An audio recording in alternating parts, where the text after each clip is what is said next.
बिस्मिल्लाहिर्रहमानिर्रहीम, अस्सलाम वालेकुम। इस वीडियो में डिस्कस करते हैं रेटिनल आर्टरी ओक्लूजन का टॉपिक।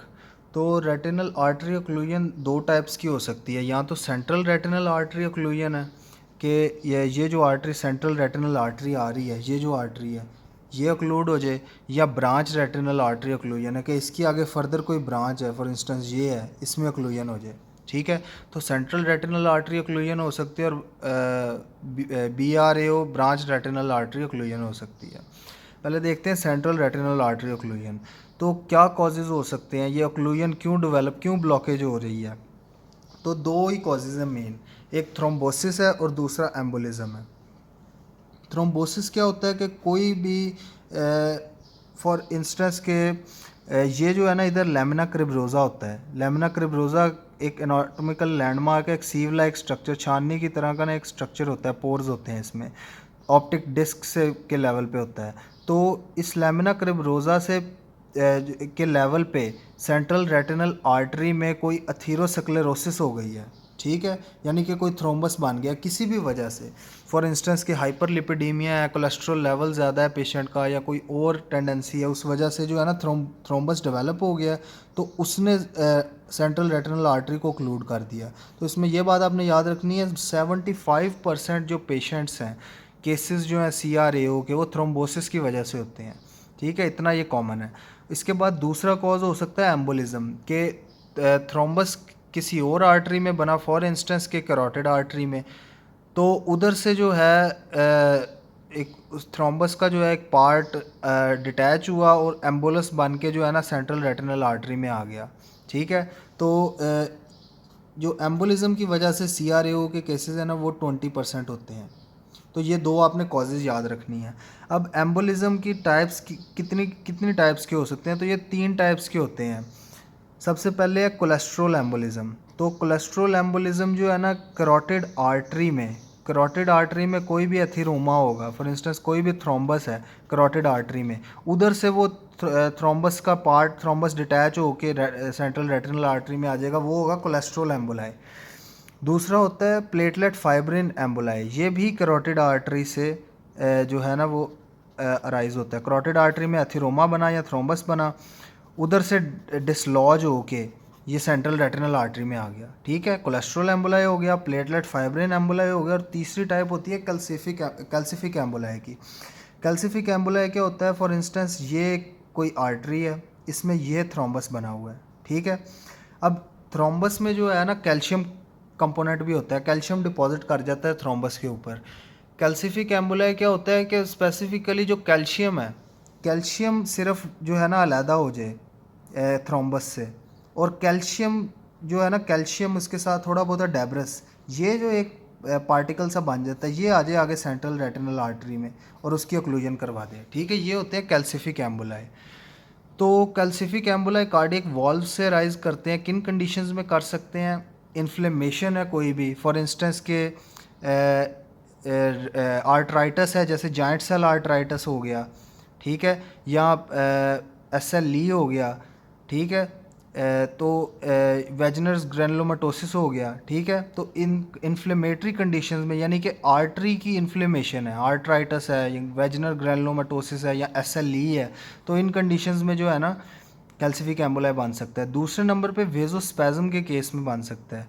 ठीक है, या फिर रेज्ड इंट्राओक्यूलर प्रेशर जो है उस वजह से भी बन सकता है। तो ये थी टाइप्स ऑफ एम्बोलाई। अब देखते हैं सिम्टम्स क्या होंगे CRAO के पेशेंट के, सेंट्रल रेटिनल आर्टरी ओक्लूजन के पेशेंट के। तो प्रेजेंट करता है विद एमरोसिस फ्यूगैक्स। एमरोसिस फ्यूगैक्स क्या होता है कि ट्रांजिएंट यानी कि सडन होगा, पेनलेस, मोनोक्यूलर यानी यूनिलैटरल विजन लॉस होगा या ब्लाइंडनेस, और ऐसा लगेगा जैसे इसको बयान ऐसे किया जाता है कि curtains coming down over the eye, कि आंखों के सामने पर्दा आ जाएगा, यानी कि इतना ट्रांजिएंट होगा, अचानक से होता है ये। ठीक है, तो transient painless unilateral vision loss होता है, या curtain coming down over the eye. ये सिनारियो में ये ऐसे स्टेटमेंट दे सकते हैं कि curtain coming down over the eye. तो मेनली जो 4th ईयर MBBS के लेवल तक दो ही मेन कंडीशंस हैं जिसमें ये होता है curtain coming down over the eye. एक तो ये CRAO में होता है, और दूसरे नंबर पे एक रेटिनल डिटैचमेंट, हम अभी आगे जाके टॉपिक पढ़ेंगे रेटिना में, उसमें भी रेटिनल डिटैचमेंट में भी एक डार्क कर्टन जो है ना आंखों के सामने आ जाता है।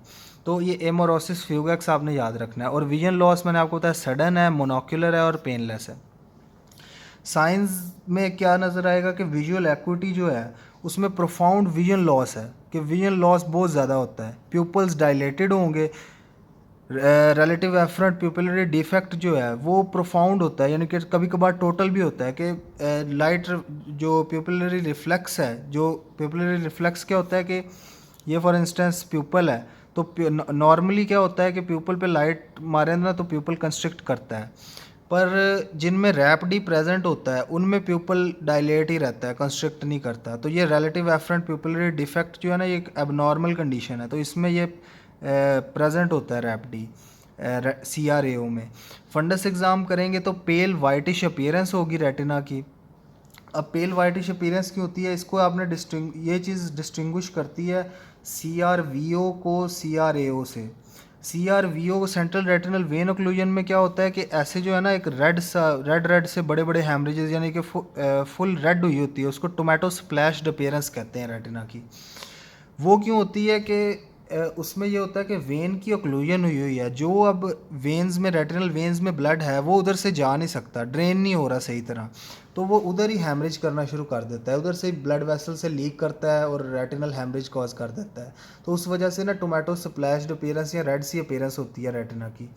जबकि CRAO में क्या होता है कि आर्टरी ओक्लूजन है, कि ब्लड पहुंच ही नहीं रहा आर्टरी रेटिना तक, और जो ब्लड जितना थोड़ा बहुत था जो रेटिना में वो वेन्स के थ्रू ड्रेन हो गया, तो उस वजह से ब्लड नहीं पहुंचता, तो पेल और वाइटिश सी अपीयरेंस होती है रेटिना की।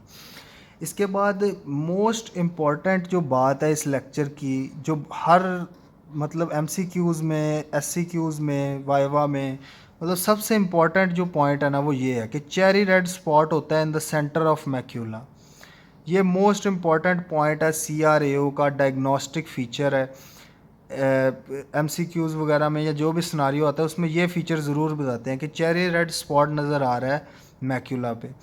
अब मैक्यूला पे चेरी ऐसा सा एक स्पॉट होता क्या है कि ये बनता क्यों, नज़र क्यों आता है, तो जो मैक्यूला का रीजन होता है वो बहुत ही थिन हो जाता है CRAO में, थिन मैक्यूला, और इतना थिन हो जाता है कि उधर से जो आपको पता है कि रेटिना के बाहर वाली लेयर कोरोइड की है, ये फॉर इंस्टेंस रेटिना है, ये मैक्यूला का रीजन है, तो ये बाहर जो है ना ये कोरोइड की लेयर होती है, ठीक है। तो इतना थिन हो गया कि ये जो अंदर से जो आउटर वाली कोरोइड की लाल लेयर है, रेड लेयर, वो रेड लेयर विजिबल हो रही होती है इस मैक्यूला वाले रीजन से, तो इस वजह से जो है ना ये चेरी रेड स्पॉट नज़र आ रहा होता है। तो ये आपने नहीं बोलना। इसके अलावा रेटिनल आर्टरीज़ की नैरोइंग हुई होगी, कैटल ट्रकिंग होती है, ठीक है। कैटल ट्रकिंग किसे कहते हैं, फॉर इंस्टेंस ये एक आर्टरी है, इसमें इतनी सी जगह पे ब्लड है, फिर आगे थोड़ी सी जगह खाली है, फिर ब्लड है, फिर थोड़ी सी जगह खाली है, फिर ब्लड है, यानी कि सेगमेंटेशन हुई होती है वही ऑक्लूजन की वजह से, ठीक है। और एट्रोफिक चेंजेस आना शुरू हो जाते हैं रेटिना में। एट्रोफिक चेंजेस क्यों आएंगे, क्योंकि ब्लड नहीं सही तरह से पहुंच रहा, एडीमा डेवलप हुआ है, तो उस वजह से जो है ना आर्टरीज जो हैं वो बहुत ही बारीक सी थ्रेड लाइक सी हो जाती हैं, एट्रोफिक चेंजेस आते हैं। ऑप्टिकल कंप्यूटेड टोमोग्राफी करेंगे OCT, तो उसमें हमें एम्बोलिक प्लैक नज़र आ जाएगा। FFA फंडस फ्लोरेसिन एंजियोग्राफी करेंगे तो डिले इन आर्टेरियल फिलिंग होगी, ठीक है। आर्टेरियल फिलिंग सही तरह से नहीं हो रही, क्योंकि इसमें क्या होगा कि अब जिस आर्टरी के थ्रू ब्लड पहुंचना है रेटिना में, और रेटिना ने फिल होना है ब्लड से, तो जो हमें पिक्चर नज़र आनी है तो वो आर्टरी ही ब्लॉक है, तो फिलिंग ही डिले हो जाएगी, ठीक है। तो FFA में ऐसा होगा, मैं आपको अभी दिखाता भी हूँ कि कैसा शो करेगा FFA, और ये बाकी फीचर्स कैसे नज़र आएंगे चेरी रेड स्पॉट। इसके बाद देखिए अब इलेक्ट्रो रेटिनोग्राफी में डिमिनिश्ड बी वेव होगी, ठीक है। इलेक्ट्रो रेटिनोग्राफी हम यूज़ करते हैं कि functional ability of retina, function of retina को असेस करने के लिए। तो बी वेव का नॉर्मली क्या काम होता है कि बाईपोलर लेयर जो होती है, बाईपोलर सेल्स की जो लेयर होती है, उसके फंक्शन को जो है ना दिखा रही होती हैं सही तरह, पर चूँकि CRAO में ब्लड नहीं पहुंच रहा सही तरह से रेटिना तक, तो वो रेटिना की लेयर सही काम नहीं कर रही, तो बाईपोलर सेल्स का भी फंक्शन लॉस्ट हो जाता है, जिसकी वजह से बी वेव डिमिनिश्ड हो जाती है। इसके अलावा एक बहुत ही मोस्ट इम्पॉर्टेंट डायग्नोस्टिक पॉइंट है, ये इन्वेस्टिगेशन हम करवाते हैं carotid duplex scanning. Carotid duplex scanning में क्या होता है कि करोटिड आर्टरी, इसमें हम दो प्रोसीजर्स करते हैं, अल्ट्रासोनोग्राफी करते हैं, नॉन इन्वेसिव प्रोसीजर मेथड है ये, अल्ट्रासोनोग्राफी करते हैं प्लस डॉपलर फ्लो स्टडीज़ करते हैं। ठीक है, हमने ये देखना है कि कैरोटिड आर्टरी जो है उसमें से ब्लड किस तरह से रन कर रहा है। ठीक है, उसमें से ब्लड का फ्लो कैसा है, तो इससे हमें पता लग जाता है कि ओक्लूजन किस जगह पे। ये होती है कैरोटिड डुप्लेक्स स्कैनिंग। अब मैं आपको दिखाता हूँ कि कैसा नज़र आएगा CRAO का में पेशेंट का रेटिना। अब ये देखें, ये सेंट्रल रेटिनल आर्टरी ओक्लूजन में रेटिना की फाइंडिंग्स हैं। तो मैंने आपको बताया है कि मोस्ट इम्पॉर्टेंट पॉइंट जो होता है ना CRAO में, वो होता है cherry red spot at macula. तो ये देखें, ये चेरी रेड स्पॉट, ये जो स्पॉट है ना, ये हमें नज़र आ रहा है। ये इसके मोस्ट इम्पॉर्टेंट डायग्नोस्टिक पॉइंट होता है CRAO का, कि चेरी रेड स्पॉट नज़र आ रहा होता है मैक्यूला पे। ठीक है, अब दूसरी जो है, ये नीचे वाली जो रेटिना का व्यू है, इसमें देखें तो इसमें भी सेंट्रल रेटिनल आर्टरी ओक्लूजन हुई हुई है, लेकिन जो सीलियो रेटिनल आर्टरी है, मैंने आपको बताया था कि सीलियो रेटिनल आर्टरी जो होती है ना, वो मैक्यूला वाले रीजन को सप्लाई कर रही होती है। तो ये सीलियो रेटिनल आर्टरी स्पेयर हो गई है और ये मैक्यूला का रीजन सही सप्लाई हो रहा है, जबकि ये बाकी सारा जो है रेटिना, ये वाला जो रेटिना है, ये देखें, ये पेल नज़र आ रहा है, तो इसमें ओक्लूजन हुई हुई है। अब सेंट्रल रेटिनल आर्टरी, इसी वाले जो है ना फंडस का हम FFA करेंगे, तो ये फंडस फ्लोरेसिन एंजियोग्राफी हुई हुई है CRAO के केस में। लेकिन सीलियो रेटिनल आर्टरी जो मैक्यूला को सप्लाई कर रही है, ये आर्टरी ठीक है। तो ये मैक्यूलर रीजन में आप देखें कि ये जो वेसल्स हैं, ये वाइट नज़र आ रही हैं, वाइट। तो अगर ये वाइट नज़र आ रही हैं तो इसका मतलब है कि इनमें ब्लड सप्लाई ठीक है। जबकि ये जो बाहर वाली जो सेंट्रल रेटिनल आर्टरी है, इसकी परफ्यूजन नहीं हो रही, क्योंकि ये ब्लैक नज़र आ रही है। तो ऐसे हमें फंडस फ्लोरेसिन एंजियोग्राफी में नज़र आएगा।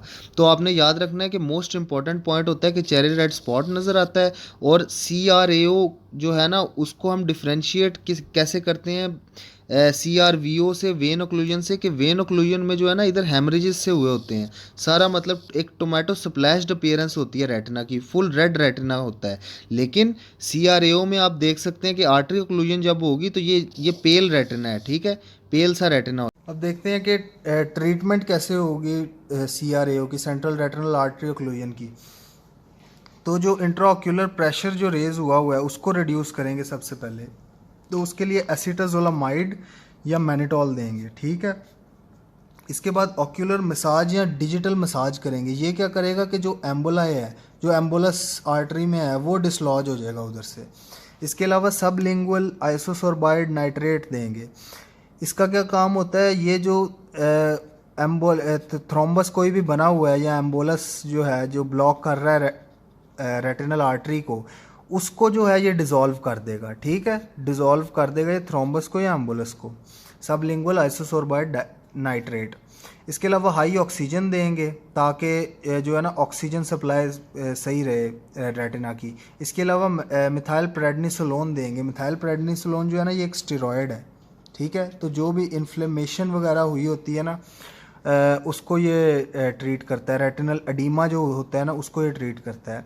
इसके अलावा ट्रांसलूमिनल एंटी यैग लेज़र का इस्तेमाल कर सकते हैं। ठीक है, लेज़र की मदद से हमने क्या करना है, एम्बोलाइसिस, यानी कि एम्बोलस जो भी होगा उसको हमने तोड़ देना है लेज़र के थ्रू। तो ये जो है ना 6 तरीके हैं कि इंट्राऑक्यूलर प्रेशर कम करना है, ऑक्यूलर मसाज करना है, सबलिंगुअल आइसोसोर्बाइड डाइनाइट्रेट या नाइट्रेट देनी है, हाई ऑक्सीजन देनी है, इसके अलावा मेथाइल प्रेडनिसोलोन देने हैं स्टेरॉयड, और ट्रांसलूमिनल एंटी यैग लेज़र से एम्बोलस को डिस्ट्रॉय कर देना है। अब देखते हैं branch retinal artery occlusion, BRAO। तो ब्रांच रेटिनल आर्टरी ओक्लूजन जो है ना, वो एम्बोलस की वजह से होती है। क्या इसका कॉज होता है, occur secondary to an embolus. अब ये मेन सेंट्रल रेटिनल आर्टरी आ रही है, तो ये इसकी ब्रांच है। तो इस ब्रांच में कोई ओक्लूजन हो जाएगी कि कोई एम्बुलस है, वो फॉर इंस्टेंस करोटिड आर्टरी से आ रहा है या एओर्टिक आर्च से आ रहा है, तो वो एम्बुलस जो है ना चलता चलता आएगा और इधर जो है ना ब्लॉक कर देगा ब्रांच रेटिनल आर्टरी को। क्लिनिकल फीचर्स क्या होंगे, तो ये एक इसका टिपिकल सा एक फ़ीचर होता है कि पेशेंट आके कहता है कि मुझे ऊपर या नीचे सही नज़र नहीं आ रहा। फॉर इंस्टेंस ये विजुअल फील्ड है ना, तो वो कहेगा मुझे यहाँ तो ऊपर सही नज़र नहीं आ रहा या नीचे सही नज़र नहीं आ रहा, ठीक है। और सडन ऑनसेट होगा, पेनलेस होगा, अल्टीट्यूडिनल और sectorial visual field loss. Visual acuity check करेंगे तो वेरिएबल होगी कि अगर तो मैक्यूलर रीजन इन्वॉल्व होगा तो विजुअल एक्यूटी रिड्यूस होगी। रैप्डी रिलेटिव एफरेंट पिपुलर डिफेक्ट भी प्रेजेंट होगा। इसके अलावा फंडस एग्ज़ाम करेंगे तो जो रेटिना है, फॉर इंस्टेंस के आप ये आर्टरी ले लें, ये ब्रांच रेटिनल आर्टरी ले लें, इधर ओक्लूजन है, ठीक है। तो इस सारी आर्टरी ने इस सारे रीजन को जो है ना सप्लाई करना है। अब होगा क्या कि ओक्लूजन से आगे आगे डिस्टल टू द ओक्लूजन ये सारा रेटिना जो है ना, ये जिसको ये आर्टरी सप्लाई कर रही थी, ये हो जाएगा पेल, वाइटिश सा हो जाएगा, क्लाउडी एडिमेटस, ठीक है। क्योंकि अब इसको सप्लाई नहीं हो रहा ब्लड, तो ये पेल सा क्लाउडी सा हो जाता है। और जो है ना अटेनुएशन ऑफ आर्टरीज और वेन्स होती हैं, कि अटेनुएशन का मतलब ब्लॉक हो जाती हैं इधर किसी एम्बुलस की वजह से, फंडस एग्ज़ाम पे नज़र आता है। FFA फंडस फ्लोरेसिन एंजियोग्राफी परफॉर्म करेंगे तो उसमें हमें पता लगेगा कि नॉन परफ्यूजन है ऑफ ओक्लूजन एरियाज़।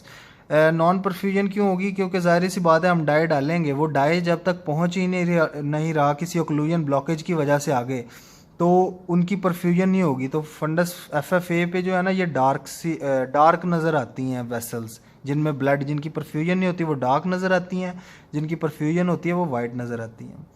ट्रीटमेंट क्या होगा, तो ट्रीटमेंट जो है ना इसका सेम ही है जैसे CRAO का था, सेंट्रल रेटिनल आर्टरी ओक्लूजन का था। जैसे क्या होगा ट्रीटमेंट के, इंट्राऑक्यूलर प्रेशर रिड्यूस करना है एसिटाजोलामाइड या मैनिटोल दे के। इसके बाद ऑक्यूलर मसाज है, फिर सबलिंगुअल आइसोसोर्बाइड नाइट्रेट देनी है, हाई ऑक्सीजन देनी है। इसके अलावा मेथलप्रेडनिसोलोन को स्टेरॉयड वगैरह दे सकते हैं ताकि रेटिनल एडीमा कम हो जाए, और ट्रांसलूमिनल एंटी याग लेज़र दे सकते हैं। इसके थ्रू जो है ना जो भी एम्बुलस है उसको डिस्ट्रॉय कर देंगे, ठीक है। इसके बाद देख लेते हैं अब एंड पे के MCQs जो है वो किस तरह से इस टॉपिक से बन सकते हैं। तो पहला MCQ देखें कि cherry red spot is seen in, तो मैंने आपको बताया कि ये मोस्ट इंपॉर्टेंट पॉइंट है, चेरी रेड स्पॉट वाला, ये CRAO में प्रेजेंट होता है, ठीक है। इसके बाद cherry red spot is seen in all except, अब इसमें आपने याद रखना है कि CRAO के अलावा भी डिजीज़ हैं जिसमें चेरी रेड स्पॉट होता है। फॉर इंस्टेंस के नीमैन पिक डिजीज़ या टिसैचिस डिजीज़, ये ग्लाइकोजन स्टोरेज डिजीज़ हैं, हेरिडिटरी कंडीशंस हैं ये, इनको आप याद रख लें, ठीक है, कि CRAO के अलावा नीमैन पिक डिजीज़ और टिसैचिस डिजीज़ में भी चेरी रेड स्पॉट हो सकता है, CRVO में नहीं होगा चेरी रेड स्पॉट।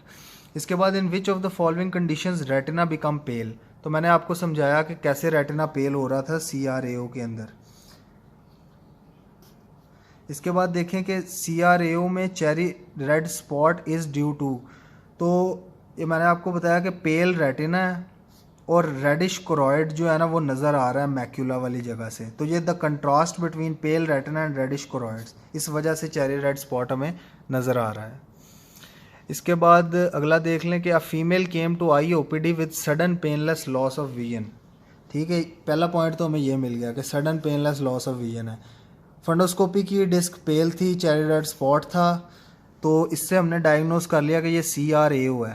तो वो कहते हैं which technique is use to confirm the diagnosis, तो ना तो A स्कैन है ना B स्कैन, स्लिट लैंप भी नहीं है। तो मैंने आपको बताया कि करोटिड डुप्लेक्स स्कैनिंग जो है उसके थ्रू जो है ना कंफर्म किया जा सकता है CRAO का डायग्नोसिस। करोटिड डुप्लेक्स में मैंने आपको बताया था कि करोटिड आर्टरी में जो ब्लड का फ्लो है उसको हम अल्ट्रासाउंड के थ्रू चेक करते हैं कि, तो हमें पता लग जाता है कोई ओक्लूजन वगैरह कि फ़्लो कैसा है आर्टरी का, तो उससे हमें पता लग जाता है कि CRAO है या नहीं। इसके बाद अगला देख लें कि a young patient with sudden painless loss of vision, systolic murmur है। इसके अलावा ocular assessment reveals a cherry red spot, likely diagnosis तो चेरी रेड स्पॉट है, CRAO है।